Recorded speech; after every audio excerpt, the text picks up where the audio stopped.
What was supposed to be a night of celebration turned into disaster after 4 friends who were all drunk left the bar in the city without a designated driver. Designate a driver. Don't drink and drive.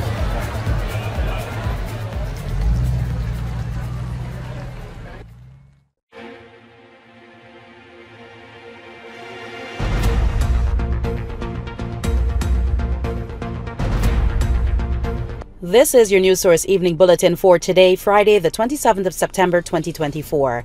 I am Alana Bose reporting for News Source. Here's the latest this evening. The main opposition People's National Congress Reform and the Alliance for Change today called for the resignation of Youth, Culture and Sport Minister Charles Ramson Jr. over the way he dealt with a matter that involved the administrator of the Burrowes School of Art, Ivor Thom. Mr. Ramson is accused of berating the well-respected artist over a parking issue in the school compound while ignoring Thom's complaint of a racist slur that was hurled at him by the same person who was involved in the parking issue. It was also alleged that during the meeting, the minister told the school administrator that his image does not reflect the culture ministry. At a press conference today, AFC leader Nigel Hughes said Ramson has failed to clarify or recall his statement. He said such a statement also renders the minister incapable of representing the country on culture, locally and internationally. And as a consequence, we believe that the minister, if he's possessed of some level of dignity and decency, will offer his resignation immediately, and so that it is beyond doubt, the Alliance for Change unequivocally calls for the immediate resignation of the Minister of Culture after the utterances of those statements a week ago and his failure to apologize, qualify, reject, or disassociate himself with them. Mr. Hughes said the statement is highly offensive and cannot be allowed to stand. For its part, the People's National Congress, through its executive member Nima Flubess, said the recent conduct by Minister Ramson in the Ivor Thom incident is not a one-off event and represents a display of arrogance, racial bias and incompetence of the minister. The public is already aware of the details surrounding the disrespectful treatment of Mr. Thom, renowned sculptor and director of Burrowes School of Art. Minister Ramson verbally abused and insulted Mr. Thom and showed no interest in his explanation of the situation. This points to the minister's immaturity, his unsuitability for the job he holds, and the collective arrogant and racist mentality of the PPP elite. The school administrator had resigned from his position after a meeting with the culture minister. However, he later withdrew his resignation and returned to his job following the vice president's intervention. More news coming up in a moment. It all starts with one. Maybe it's one look, you know the one, or one touch, even one word. It can start with one step, or one promise, one thrill, one first time, one deep breath, one leap of faith, one day to remember, or one night to forget. One moment, so many stories that make up one crazy, average, everyday, fabulous life. We get one life, just one. Make your move. It all starts with one.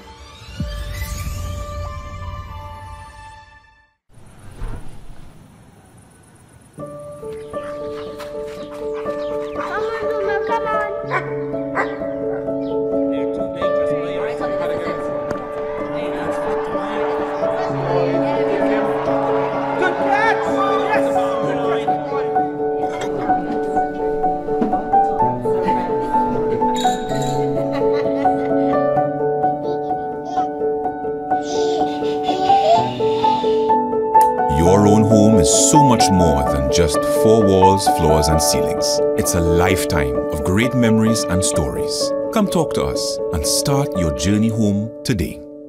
Republic Bank, we're the one for you. I am Simone Ford and I'm the owner of Siege Eco Clean Services. I provide my services to the oil and gas sector.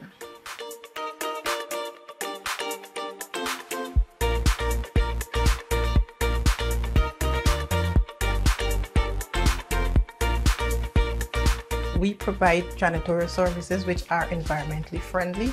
So we produce healthier homes and healthier workspaces.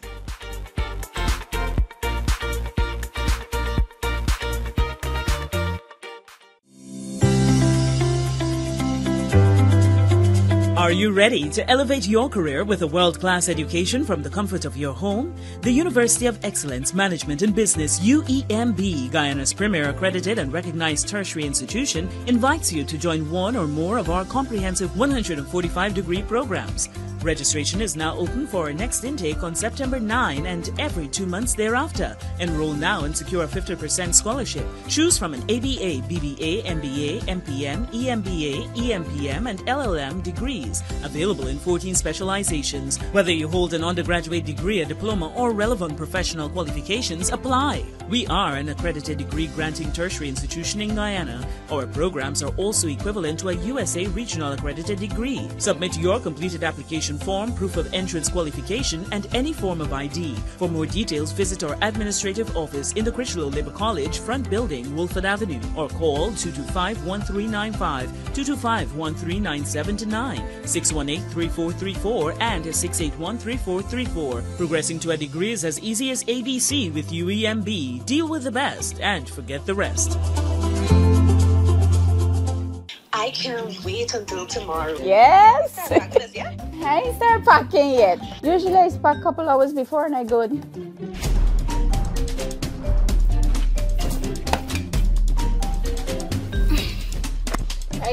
Drive. I got my phone, I got my keys, my charger, my Procrastinating planning for the future? Well, that's never a good idea. Let Demerara Mutual and Demerara Fire and General help you get started with planning for your future today. I'm with Dem.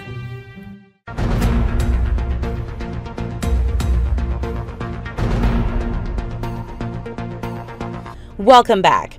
Minister of Culture, Youth and Sport Charles Ramson Jr. was scolded by Vice President Jagdeo over his treatment of the administrator of the Burrowes School of Art, Ivor Thom, following an incident 2 weeks ago. The administrator had resigned from his position after a meeting with the culture minister. However, he later withdrew his resignation and returned to his job following the vice president's intervention.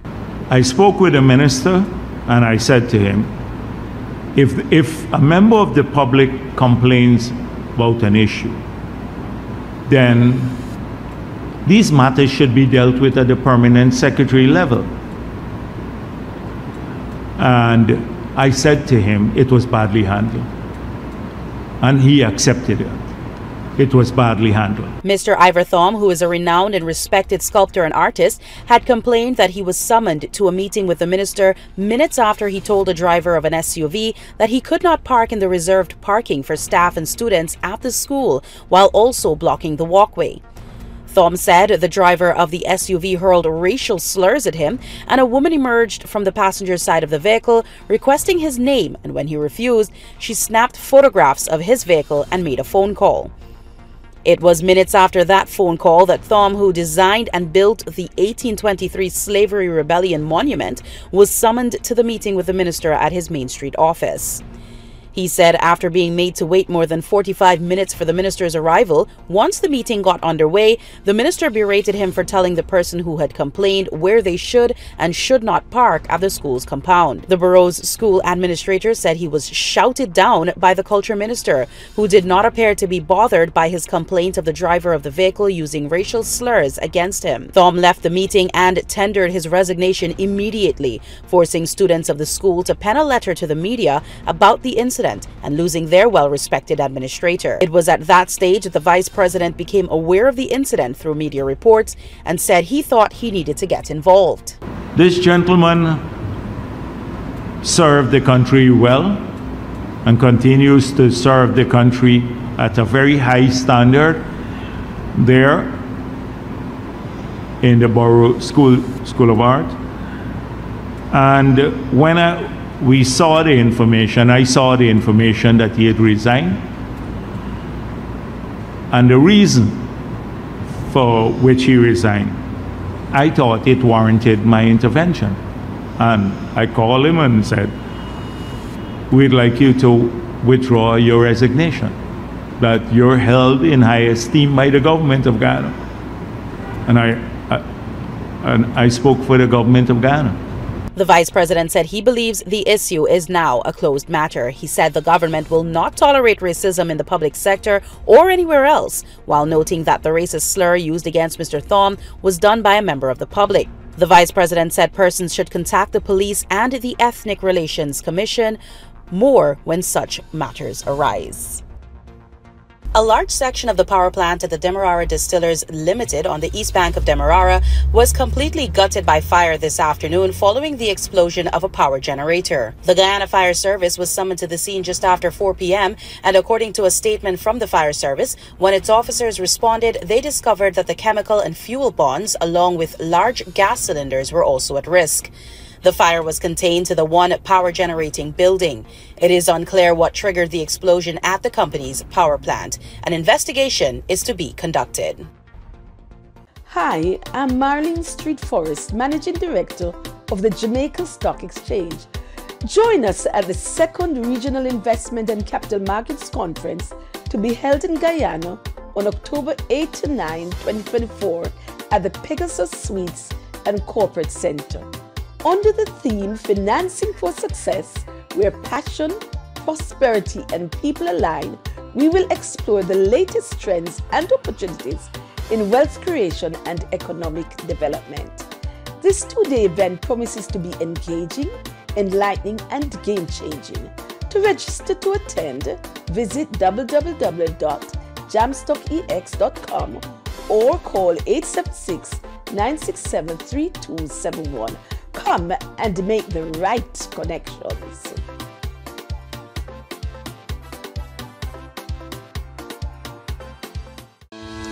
The Guyana Elections Commission GCOM is currently conducting a national registration exercise. Who can register? Anyone who will be 14 years or older by December 31st, 2024 and is a Guyanese citizen by birth, descent, naturalization, or is a citizen from a Commonwealth country living in Guyana for 1 year or more. Types of transactions. Anyone eligible for registration is required to visit the registration office responsible for his or her area of residence to apply for registration.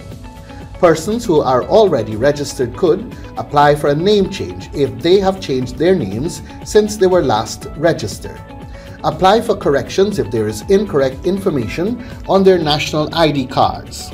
Persons who are desirous of conducting any of the above transactions must provide the relevant supporting documents.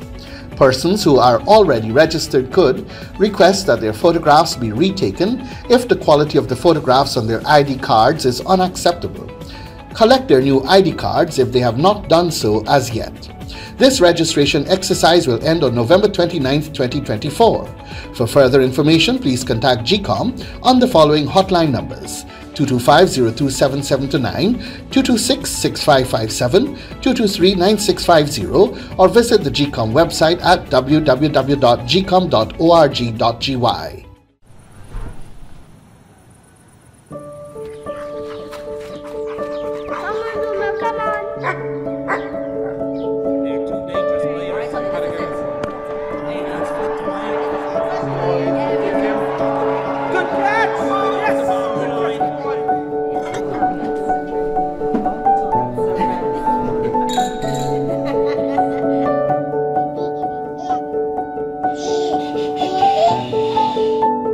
Your own home is so much more than just 4 walls, floors, and ceilings. It's a lifetime of great memories and stories. Come talk to us and start your journey home today.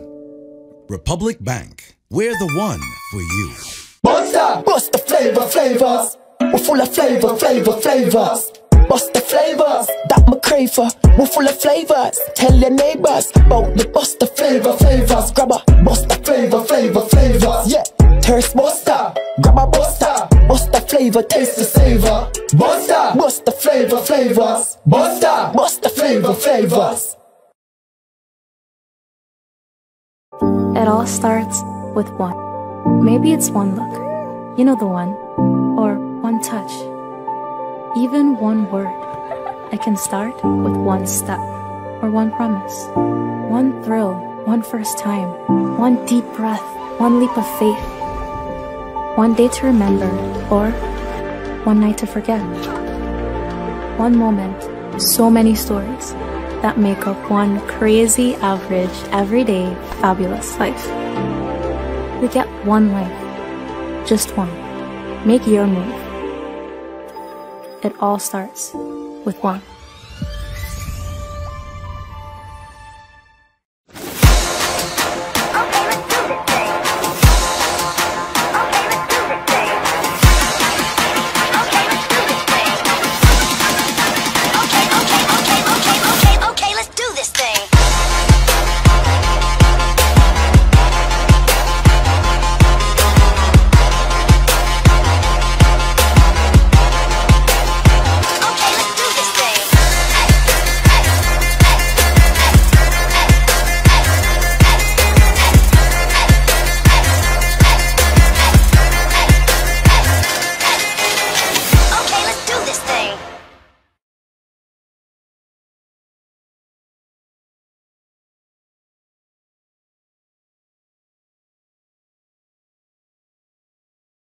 Three months after she was sanctioned by the U.S. government and later sent on administrative leave by the Guyana government, it has been revealed that Permanent Secretary May Thomas continues to receive her full salary and benefits. Vice President Jagdeo on Thursday confirmed that the sanctioned Permanent Secretary is still receiving full pay. Thomas was sanctioned by the U.S. government for allegedly being involved in a bribery scheme that the U.S. said involved the Mohammed family. The Mohammeds were also sanctioned for allegedly evading taxes and being involved in gold smuggling. They have denied the claims. Thomas was the permanent secretary in the Ministry of Home Affairs in April 2023 when she was stopped and grilled by U.S. authorities after arriving in the U.S. while on her way to China. She was handcuffed and her mobile phone was seized by the U.S. authorities. Her U.S. visa was also revoked, and it was reported that she was questioned about her ties to the Mohammed family, and corruption allegations were leveled against her during the hours of questioning by U.S. authorities. The sanctions from the U.S. Treasury Department were handed down in June this year. At the time, she was serving as the permanent secretary in the Ministry of Labor. The Guyana government has written to the U.S. seeking more information on the sanctions against both Thomas and the Mohammeds, but that information has not yet been made available to the government. Director of the Financial Intelligence Unit Matthew Langevin has warned that the country could face serious consequences if it does not comply with international anti-money laundering standards. Speaking at a private sector-led illicit trade forum on Wednesday, Mr. Langevin said although the country fared relatively well at its last round of mutual evaluation by the anti-money laundering and counter-terrorism financing regime, another working group found that the country is still high risk to financial crimes. He said 4 offenses have been flagged for carrying the highest threats to money laundering, smuggling, tax evasion, illicit trade in narcotics, and fraud. However, he said lots of work has been done to address the threats and vulnerability highlighted, but more still needs to be done. Mr. Langevin said if Guyana fails to comply, it could risk international listings and sanctions by international bodies, including the Financial Action Task Force, de-risking, and the loss of correspondent banks.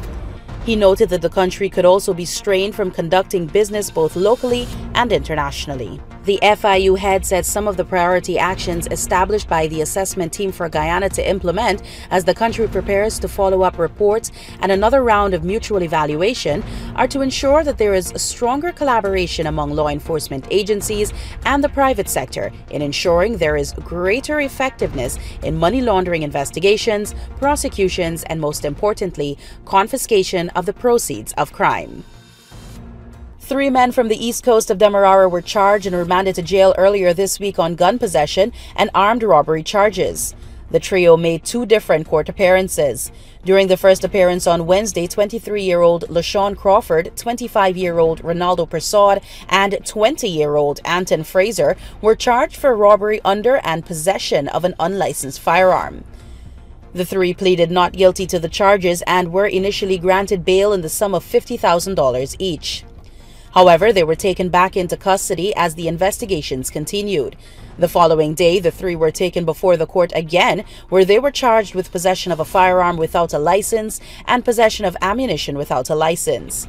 They pleaded not guilty to the other 3 charges and were remanded to jail. The 3 accused have been remanded to jail until the 16th of October, when the matter will continue. The 3 were arrested last Saturday afternoon after allegedly holding a cashier at gunpoint in the Ion supermarket at Unity on the East Coast. A police report said the 3 suspects were nabbed by a police patrol in the Nabakalis community after their getaway car was involved in an accident. The men were found with a firearm and live ammunition along with just over $9,000 in cash. GCOM is currently conducting a national registration exercise. Who can register? Anyone who will be 14 years or older by December 31, 2024 and is a Guyanese citizen by birth, descent, naturalization, or is a citizen from a Commonwealth country living in Guyana for 1 year or more.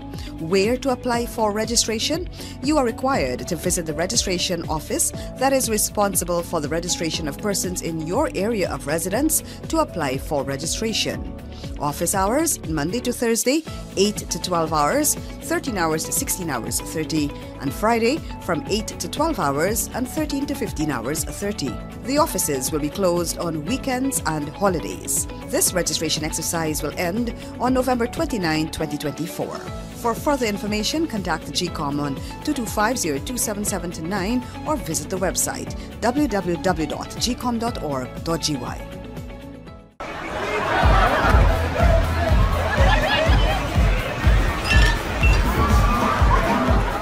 What was supposed to be a night of celebration turned into disaster after 4 friends who were all drunk left the bar in the city without a designated driver. Designate a driver. Don't drink and drive.